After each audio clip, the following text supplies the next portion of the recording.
नागपूर जिल्ह्यातील पारडसिंगा येथील नरेश खंडाईत यांच्या 2 एकर संत्र्याच्या बागेमध्ये आम्ही उभे आहोत.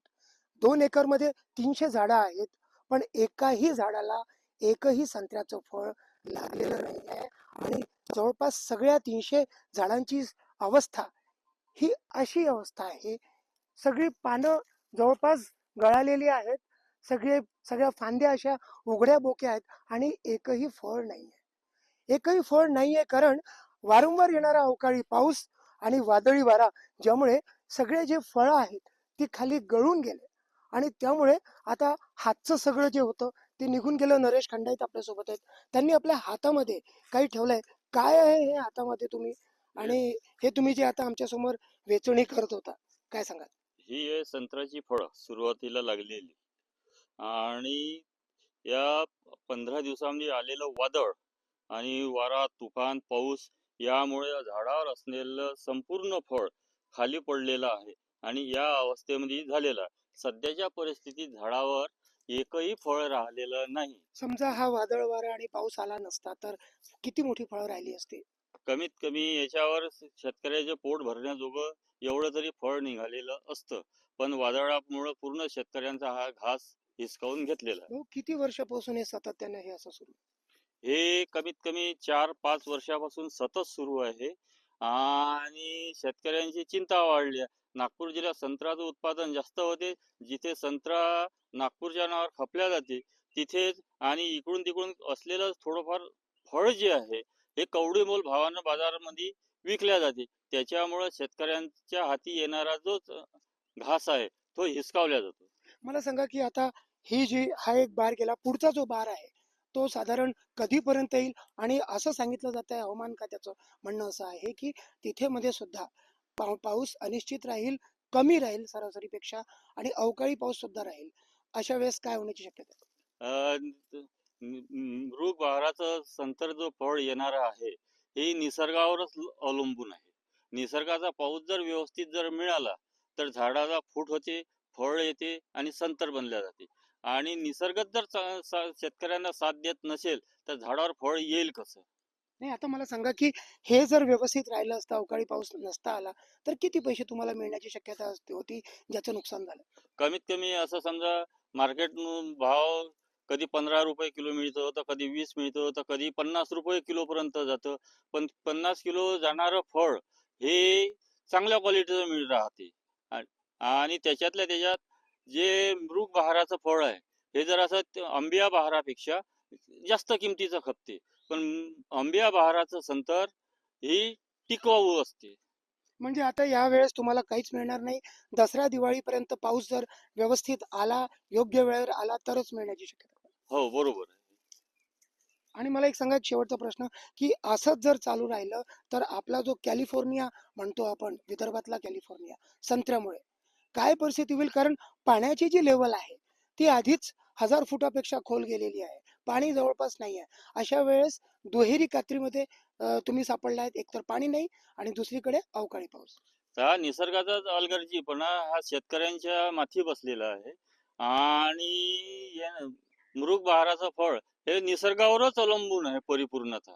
आंब्या बहार तरी आपण जानेवारी फेब्रुवारी मध्ये आपण पाणी देऊन खत देऊन त्याला फोडण्याचा प्रयत्न करतो, म्हणजे झाडाला फळ धारणा आली पाहिजे याच्यासाठी आपण सतत प्रयत्न करतो. यावेळेला आला बी, पण तो निसर्गाच्या लहरी परिणामामुळे शेतकऱ्यांच्या हातचा पूर्ण घास हिसकावून घेतला आहे. नागपूर जिल्ह्यातील नरखेड काटोल हा जो भाग आहे, विदर्भातील कॅलिफोर्निया म्हणून ओळखला जातो, कारण इथे संत्र्याची उत्कृष्ट पैदावार होते. पण यावेळेस अवकाळी पावसामुळे खूप मोठं संकट उभं झालेलं आहे. आणि अवकाळी पावसाची अशीच जर स्थिती राहिली तर, आणि पुढच्या वेळेस जर येणाऱ्या हंगामामध्ये पाऊस व्यवस्थित पडला नाही तर आणखी स्थिती बिकट होण्याची शक्यता आहे. आपल्यासोबत काटोलचे आमदार आहेत चरणसिंग ठाकूर. त्यांना विचारूया, सर, ड्राय झोन झालेला आहे हा जो कॅलिफोर्निया आहे, कितपत चिंतेची बाब आहे तुमच्यासाठी? खूप मोठी चिंतेची बाब आहे.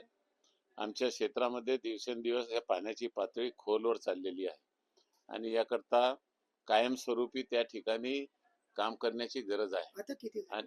आणि खूप 1000 फुटाच्या वर गेलेली आहे. आणि याच्याकरता आम्ही केंद्र सरकारलाही लिहिलेलं होतं. केंद्र सरकारचे डायरेक्टर जे आहे GSDA चे, त्यांनी या भागाचा सर्वे केलेला आहे आणि एक रिपोर्ट त्यांनी 450 कोटी रुपयाचा केंद्र सरकारकडे सादर केलेला आहे. माननीय नितीनजी गडकरी साहेब आहे, मुख्यमंत्री साहेब आहे, यांनीही तिथे केंद्र सरकारला पत्र लिहिलं आहे. या भागाच्या ड्राय झोनला ज्या पद्धतीने बुंदेलखंड राज्याचं ड्राय झोन संपवण्याकरता 30,000 कोटीचं नियोजन केंद्र सरकारनं केलेलं होतं, त्याच धर्तीवर याही भागामध्ये संत्रा शेतकरी जर वाचवायचा असेल तर वरुड मोर्शी आहे, आमचा कळमेश्वरचा काही भाग आहे, काही हिंगण्याचा भाग आहे, आणि काटोल आणि नरखेड निर्वाचन क्षेत्रात हे कॅलिफोर्निया म्हणून संत्र्याच्या नावानं ओळख आहे याची. परंतु आमच्या शेतकरी खूप अडचणीमध्ये आले. एक तर पर्यावरणाचा खूप त्रास आहे, आणि पर्यावरणाचा त्रास असल्यामुळे आंबिया बार येतो तो मग अशा पद्धतीनं वेळोवेळी त्या ठिकाणी गारपीट आहे, हवामान आहे, याच्यामुळे तो गळून जातो. आणि मृगबार जेव्हा येतो तेव्हा वेगळ्या पद्धतीनं त्या ठिकाणी पाऊस अगोदरच येऊन जातो, आणि जेव्हा मृगबार फुटाचा आहे तेव्हा तो फुटत नाही. परंतु सरकार वेळोवेळी त्या ठिकाणी मदत करत आहे, परंतु ही मदत सरकारने कितपर्यंत करायची? मागच्या वर्षी नुकसान झालं होतं तर संत्रा शेतकऱ्यांना 22 कोटी रुपये या ठिकाणी काटोल तालुक्याला दिले, 35 कोटी रुपये नरखेड तालुक्याला दिले.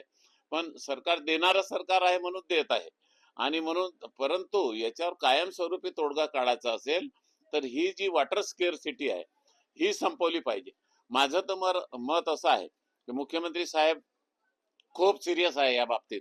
आमचे गडकरी साहेब दररोज त्या ठिकाणी पाणलोटावर त्या ठिकाणी चर्चा करतात. वेगळ्या पद्धतीनं शेतकऱ्याला त्या ठिकाणी पाणी मिळालं पाहिजे, त्याकरता नाले खोलीकरण करा, तलाव खोलीकरण करा, आणि वरचून पडणारं पाणी झिरवा, झिरपवा, त्याला अळवा, जिरवा, आणि त्या ठिकाणी मग त्याचा उपयोग करून घ्या. अशा पद्धतीची चिंता गेली 25 वर्ष माननीय नितीनजी गडकरी साहेब या ठिकाणी करत आहे. आणि आता तर आमच्या मुख्यमंत्र्यांनी नळगंगा जलगंगा योजना घेतलेली आहे. 5 जिल्ह्यामध्ये जे शेतकरी आत्महत्या करत होता तर त्या जिल्ह्याकरता ही 90,000 कोटी रुपयाची त्या ठिकाणी ही योजना हाती घेतलेली आहे. त्याला प्रशासकीय मान्यता सुद्धा दिलेली आहे. आणि त्यामध्ये मला सांगण्याकरता आपल्याला आनंद होतो की त्यामध्ये काटोल नरखेड निर्वाचन क्षेत्राचा समावेश करून या भागामध्ये सुद्धा नळगंगा जलगंगा योजनेचं पाणी आणून कार प्रकल्पाच्या माध्यमातून, चिखली प्रकल्पाच्या माध्यमातून, जाम प्रकल्पाच्या माध्यमातून हे पाणी 21,000 हेक्टर शेती ओलिताखाली येईल याचा सर्वे सुद्धा या ठिकाणी झालेला आहे. आणि त्याच पद्धतीनं कन्हान बॅरेजचं पाणी सुद्धा या ठिकाणी आपल्या भागामध्ये यावं म्हणून जटांजरीच्या भागामध्ये एक मोठा प्रकल्प त्या ठिकाणी उभा करून ते पाणी, कन्हान बॅरेजचं पाणी 1700 कोटी रुपये खर्च करून तेही या भागामध्ये आणून शेतकऱ्याला आमच्या भागातले 3 circle, Savargaon circle, Belona circle आणि येनवा सर्कल या भागातील शेतकऱ्याला पाणी मिळावं याकरता त्या ठिकाणी प्रयत्न केलेले आहे. माझी आमच्या पालकमंत्र्यांना विनंती आहे, या वर्षी रस्ते जाऊ द्या, नाल्या जाऊ द्या, परंतु हे ड्राय झोन संपवण्याकरता आपण या ठिकाणी युद्ध स्तरावर मोठे त्या ठिकाणी मशिनरी द्या. 1.5 महिना त्या ठिकाणी आता पावसाला राहिलेला आहे, आणि सगळा निधी जरी त्या ठिकाणी या कामावर खर्च केला तर नद्याचे खोलीकरण आहे, तलावाचे खोलीकरण आहे, पुष्कळच्या जागी बंधाऱ्याचे दुरुस्ती आहेत, पुष्कळ जागी काही बंधारे मोठे बांधले तर त्या ठिकाणी पाणी मोठ्या प्रमाणामध्ये अडवले जाऊ शकते, आणि हे वॉटर लेवल चांगले होऊ शकते. आणि म्हणून माझी आमच्या मुख्यमंत्री महोदयांना आणि आमच्या पालकमंत्री महोदयांना, बावनकुळे साहेबांना हात जोडून विनंती आहे का आपण दिवस दौडू नका, आणि लवकरात लवकर निर्णय घेऊन जिल्हाधिकाऱ्याच्या मार्फत सगळ्या विभागाच्या यंत्रणा लावून त्या ठिकाणी वरुडचा काही भाग आहे, काटोल निर्वाचन क्षेत्र तर पूर्ण त्या ठिकाणी ड्राय झोन मध्ये आहे, आणि खूप क्षारयुक्त पाणी येऊन राहिलं आहे, त्याच्यामुळे बिमाऱ्याचाही त्या ठिकाणी खूप प्रादुर्भाव होण्याची शक्यता आहे. भाऊ, अशा वेळेस जेव्हा ड्राय झोन ठीक करण्याचा प्रयत्न सुरू आहे, अशा वेळेला अवकाळी पावसाचं पण एक वेगळंच आव्हान उभं टाकलेलं आहे. म्हणजे दुहेरी कात्रीमध्ये तुम्ही आणि तुमचा जो क्षेत्र आहे तो सापडलेला आहे. त्याला निसर्गाच्या समोर कोणाचं चालत नाही, आणि हे निसर्गाची देण आहे. कारण की निसर्गाचं संतुलन बिघडलेलं असल्यामुळे त्यावर मात करण्याकरता आपल्याला ते आव्हान स्वीकारून त्याच्यावर कशा उपाययोजना करायच्या याकरता शासन, शेतकरी आणि आमचे सामाजिक क्षेत्रामध्ये आमच्यासारखे काम करणारे कार्यकर्ते आणि आमच्या क्षेत्रातला समूह सगळ्यांनी मिळून त्याच्यावर मात करण्याची गरज आहे, असं माझं मत आहे. या ठिकाणी मोसंबीचं जे पीक आहे ते बुरशीच्या रोगामुळे त्या ठिकाणी 3 वर्ष पीक येते आणि मग नंतर तो बगीचा वाढून जातो, अशा प्रकारची स्थिती त्या ठिकाणी आहे. म्हणून संत्र्याचा पीक हे वाचवायचं असेल तर आता नवीन टेक्नॉलॉजी AI टेक्नॉलॉजीचा वापर करून चांगल्या प्रकारच्या जातीवंत कलमा पंजाबराव कृषी विद्यापीठाच्या माध्यमातून किंवा केंद्रीय कृषी विद्यापीठाच्या माध्यमातून त्या ठिकाणी देण्याकरता सरकारनं पावलं उचलली पाहिजे. कृषी मंत्री महोदयांनी लक्ष दिलं पाहिजे, अशी माझी सगळ्यांना त्या ठिकाणी विनंती आहे. खूप खूप धन्यवाद. तर स्थानिक आमदार चरणसिंग ठाकूर आणि त्यांचे सगळे लोक चिंतेत आहेत, कारण एकीकडे ड्राय झोन झालेला आहे. पावसाचा पाण्याचा जो स्तर आहे जमिनीच्या अंतर्गत तो 1000 फुटाच्या खोल गेलेला आहे, आणि दुसरीकडे अवकाळी पाऊस अशा दुहेरी कात्रीमध्ये इथला विदर्भातला कॅलिफोर्निया सापडलेला दिसतोय. संजय तिवारी, NDTV मराठी, काटोल.